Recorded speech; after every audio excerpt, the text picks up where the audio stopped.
So, speaking about saints and the kingdom of heaven, on this day, on the regular readings on the Sunday, we have a story about those who are challenging Jesus by testing him, asking him about a woman who had 7 husbands and in the kingdom of heaven, to whom he will be connected, or how can I say in English? And Jesus said, it's not on heaven as you experience on earth. Shortly, I'm just not saying the exact word, but this is the meaning. So, heavens are completely different. And Gospel and the Bible in total, and the Church is also telling to us about this difference, so that we cannot expect what we have here on earth. And it's very important to prepare ourselves for this. First of all, we have to know that what we are thinking about eternity in the kingdom of heaven is completely different. A few times a year I explain what means existence in the kingdom of heaven. We have it already a notion here on earth. How come? It's simple. When I'm explaining what means the eternity which is already here on earth, I always are saying to the people, what you think is the past exists. Of course, everybody would say with a clear reason, there is no past. Past passed away. Do we have a future? Of course we don't have a future. Future will come. So what we have right now, somebody would say present. And it's completely wrong. But we don't think about it. We think that the present is the time right now in which we are living. But we are not living in the present. We are living the touch between what became in this moment and the past, and what we think it's our future. It's just a touch between those two notions, those two times. It's not even a time, it's just a touch. It doesn't exist. We are thinking about the present as something which has the body, which has some continuity, but no. We are thinking about the present because we have a memory, because we are thinking and we are remembering that what was second before, it's still now, so it must be a time which exists, which is not. It's very important to know that we don't have a present, we have just those two touch, because with how we acting in every second or every, I don't have a word for that touch, because it's not a time, it's not second, it's a less than second, it's not time at all, it's just a touch, existence.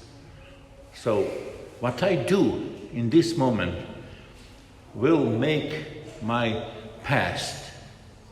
So if I want to enter into the kingdom of heaven, I have to act in every, let's say, moment of that touch in that way that my future, which I'm planning, will be my past, which I need. I don't know if you follow me.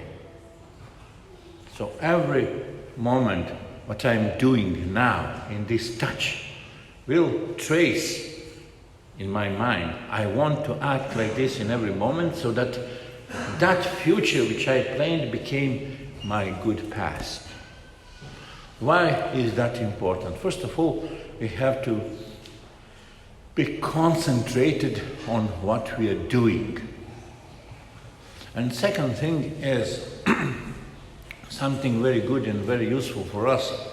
I know that many people thinking about living in the kingdom of heaven where it will be eternity, thinking, oh, it must be boring. If you read the book of Revelation and you see the chorus of angels and saints singing, glory, glory, glory to the Lord, glory, glory for whole eternity, somebody would say, imagine for whole eternity singing the same song, connected with that song which we are entered in, and we changed the glory because to not became boring. But it's not. It's not boring. You know why? Because when God created this universe, He created, all those who are dealing a little with the science will know, He created space and time.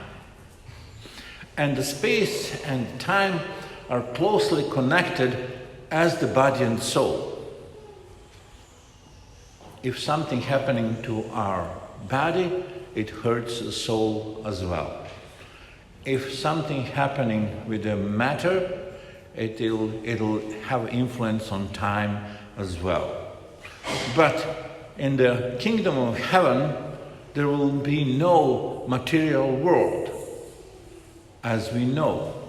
And that's why this is the same reason why we wouldn't have a time. So eternity is not something which is flowing, 1 hour, 2 hour, days, years. No. It's a state. It's a pure state. And that's why when Jesus is saying eternal happiness, it means that when we enter into the kingdom of heaven, we will be happy. Point. End of story. We will be happy. Not we'll be happy 10,000 years or something. No, we will be in a state of happiness. How to compare this?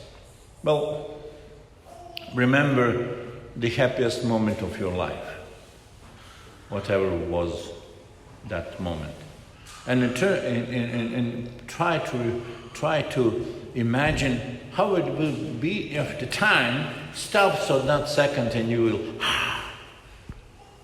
This is the kingdom of heaven.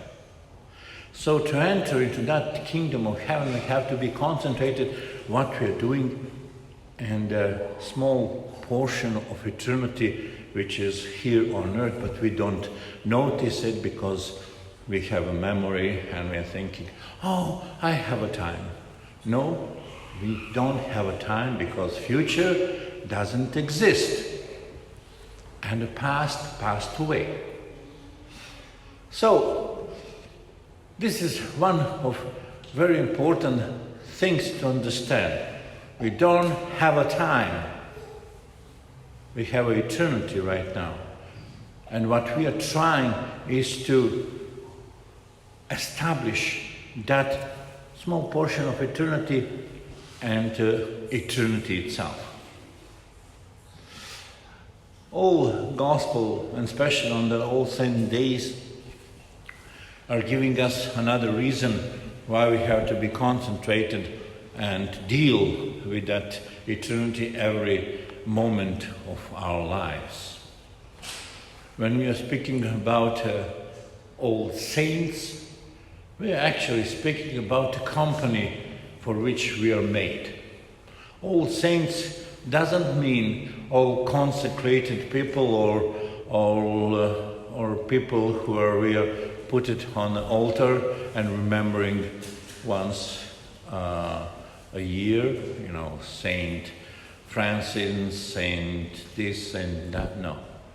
All saints are all those who succeeded to enter in the right way in that eternity together. Because we are helping each other to enter into that eternity. As I said, it's not St. Francis Day, St. Stanislav Koška, or who knows which saint. You have many saints proclaimed by the church, but they are just examples. What we have to do, because they were ordinary people as we are. So it is possible for us to do the same.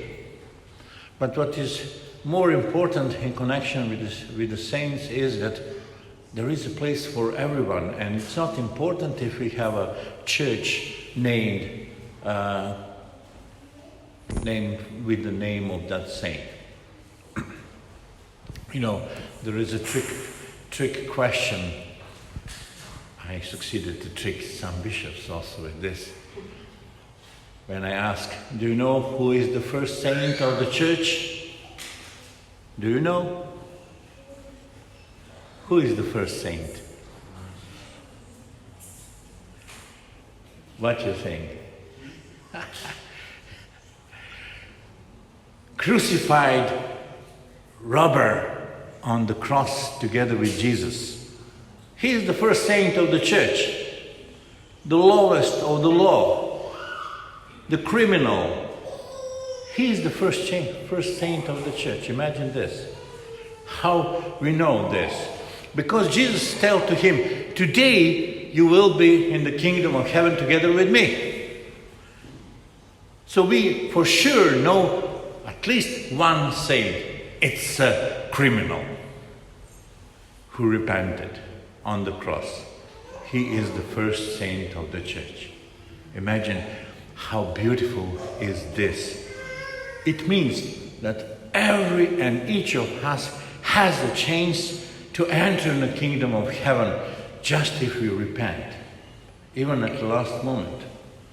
But the church and Jesus to the gospel and to the Bible is always trying to warn us. Yes, that happened with the criminal, but don't count on this, because there is something terrible also which happening into our lives. It's a habits which teach us to live as we want. And sadly, the basic thing which our habits, our slave master, selfishness, is teaching to us is to be alone, to follow my own will, to do what I am pleased to do. And if we teach ourselves to act like this, we don't need a company. We don't need anybody. We are enough for ourselves. And when we'll change this world for eternity, not saying it's two types of eternity. One is with God and one is without God, which we call hell. Then, on the moment of that entrance, we will thousand times will be more firmly in the decision which we had in this life. This life is a school which teaches us not to do this, to be concentrated on this fact that eternity is already here. That's why Jesus is saying the kingdom of heaven is already here. Not because the king or what, I don't know what, but because you have already that touch, and this is the eternity, and this is the kingdom of heaven, which you can feel it right now, but you have to be we have to be concentrated. Otherwise, we could think, oh, I have a time, Yesterday I also was in a church and nothing happened to me, I know this very good on the funerals. When I go to the funerals, everybody is aware that we are mortal creatures. Everybody will die, we're saying this. But on a funeral, I see in the people that they are thinking, how poor my friend, poor my relative, he died, but I will never. I feel good. It's not possible that it will happen to me. We really think so. Don't lie to yourself. We really, everybody thinking that we will never die. Yes, we have that information, but we are not aware of the reality. It is the same thing with eternity. And that's why the church is teaching to us. To be able to use in full power eternity which is already here on earth, we have to abandon ourselves, because yes, God gave us the freedom to do whatever we want. But we have no 1,000 choices. Sometimes we have seminaries and in Belgrade or all over the world about the freedom, and people is meditating about how much freedom we have. No, we don't have, or how much choices we have. We don't have a choices. God gave us the freedom and just 2 choices: to be with God or to be without God. And there is no compromise. Remember this, because in the gospel says when the king will come, he will put all the nations on his left and right. There is no middle. There is no, I'm a little selfish and little not. No, if you're selfish, you are completely selfish. If you're not, you're completely not. There is no middle. So, let us use this time watching all the saints who are showing us how easy actually is to follow Christ and how easy is to live in eternity right now in the kingdom of heaven, doing in every moment right things, so that for us that past he constructed by acting in moment will be our future also. Hope that you understand. Amen.